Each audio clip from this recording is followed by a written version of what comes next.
Moi, je me rappelle d'une séance qu'on a fait à l'Université populaire de Bordeaux au tout début, dans un centre social, le centre social Paul Bert, les Bordelais doivent connaître, c'est pas très loin d'ici. Et le centre social Paul Bert, c'est tout un immeuble où il y a des personnes qui ont des appartements, ces personnes qui sont dites en situation de grande précarité. Et le hall du centre social Paul Bert, en fait, c'est comme un bar associatif. Et donc nous, on avait décidé de faire nos conférences là-dedans.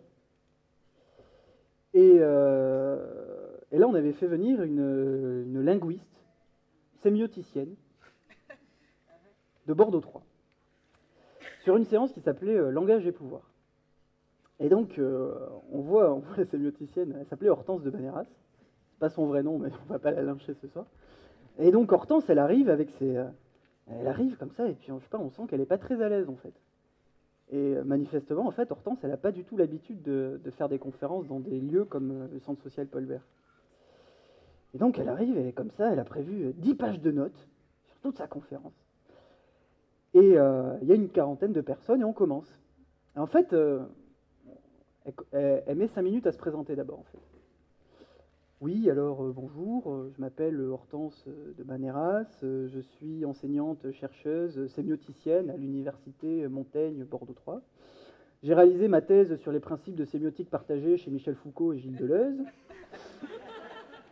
Je suis la rédactrice en chef de telle revue qui est vraiment à la pointe de la recherche sur tous ces domaines-là, etc., etc. Elle nous déroule comme ça son CV pendant 5 minutes et elle commence sa conférence. Je dis qu'elle commence sa conférence, c'est qu'en fait, elle commence un exposé ultra technique sur la controverse qu'il y a eu entre Michel Foucault et Gilles Deleuze sur la question de la langue. Si vous voulez, toutes les 3 phrases, c'est des concepts de sémiotique. Personnellement, je n'y comprends rien. Mais quand je vous dis rien, c'est rien. C'est du début à la fin. Je ne comprends rien. Et si vous voulez, je doute qu'on soit 30 sémioticiens dans la salle, en fait. Et donc, elle fait sa conférence comme ça, et là, il va se passer un truc de fou. Au bout de, je sais pas, une demi-heure, il y a un mec qui rentre dans le centre social. Le mec, en fait, il a des cheveux longs, comme ça. Et puis, il a une barbe longue, comme ça. Et puis, il a un impair long, comme ça, qui est troué. Et le mec a l'air un peu bourré, comme ça, et puis il rentre. Et il voit les gens qui sont là en train d'écouter la conférence, et donc il s'arrête et puis il écoute. Et là, il fait quelque chose que jamais personne n'a fait avant lui. Il lève la main et il dit « Excusez-moi, j'ai absolument rien compris à ce que vous racontez depuis 2 minutes. » Alors là, il va se passer 3 choses en même temps. Il faut vraiment les visualiser de manière simultanée, en fait. Première chose, c'est qu'il y a 3 dames qui sont devant lui, assises, qui sont avec leur carnet et qui sont en train de prendre des notes comme des malades depuis le début, qui se retournent vers lui et qui font « Monsieur, s'il vous plaît, on essaye d'écouter. » Ça, c'est la première chose qui se passe. La deuxième chose, c'est moi, qui organise la conférence, je me vois encore en train de me lever et dire « Oui, peut-être, monsieur, pouvez-vous attendre avant de poser votre question? Voilà, elle n'a pas fini sa conférence, c'est l'université populaire. 1 heure de conférence, 1 heure de débat. Ensuite, vous allez pouvoir poser... »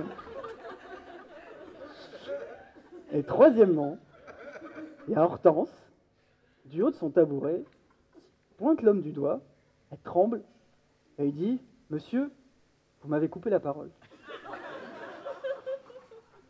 Ce n'est pas à votre tour de parler, c'est au mien.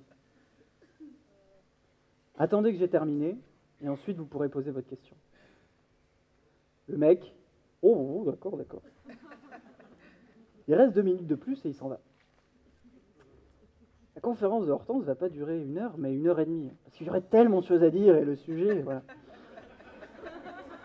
Et nous, on n'ose pas la couper, en fait. Et donc, au bout d'1 heure et demie, on passe aux questions. Donc moi, je me lève et je dis, bon, qui a des questions? Qui a des questions? Oui, je sais que la première question est toujours un peu difficile. Je cherche les gens des yeux, ils regardent tous leurs chaussures. Les 30 secondes les plus longues de ma vie, je suis en train de... Et là, il y a un homme au fond qui lève la main. « Oui, monsieur, il me sauve la vie. » Et alors là, le mec, il dit « Oui. Alors, ce n'est pas une question, c'est une remarque. D'abord, je voudrais vous remercier, madame, pour l'exposé brillant que vous venez de nous faire. Je me suis moi-même pas mal intéressé à la question. Et il est vrai que j'aimerais revenir sur un point qui, pour moi, me paraît fondamental. C'est la place de Roland Barthes dans cette controverse. Oui, Roland Barthes, un penseur énorme de ce siècle, a beaucoup contribué à cette controverse. Et ma foi, vous n'en parlez guère. Et là, il faut que j'arrête de faire des lapsus, parce que sinon je vais vraiment dire son nom. Et là, Hortense lui dit, mais monsieur, vous avez tout à fait raison. Si je n'ai pas eu le temps de parler de Roland Barthes, c'est parce que je n'ai pas eu le temps. Roland Barthes a joué un rôle majeur. Et là, il la coupe et il dit, oui, si je me rappelle son ouvrage fameux, Mythologie, à la page 126, cette note de bas de page, et le mec se met à citer une note de bas de page du bouquin de mythologie par cœur, sur les collines. Et les gens, si vous voulez, tout le monde est comme ça, moi je suis comme ça, et tout le monde est pétrifié par un tel déchaînement en fait d'érudition. Je veux dire, ces gens-là sont incroyables. Et ils parlent comme ça, tous les deux, pendant un quart d'heure. Est-ce que quelqu'un a d'autres questions? Pas d'autres questions? Bon, merci. Alors, on se retrouve la semaine prochaine. Et là, je me retrouve devant le centre social Paul Bert. Et je me retrouve avec Jean-Pierre.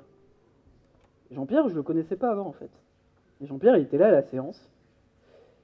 Jean-Pierre, il me dit, tu vois, moi, les savoirs, c'est pas fait pour moi. Moi, je bosse dans le bâtiment, en fait. Et j'ai arrêté l'école à 16 ans. Et quand je vois ça, je me dis que peut-être c'est pas plus mal, en fait. Je veux dire, elle, c'est une intellectuelle. Moi, je suis pas intellectuel.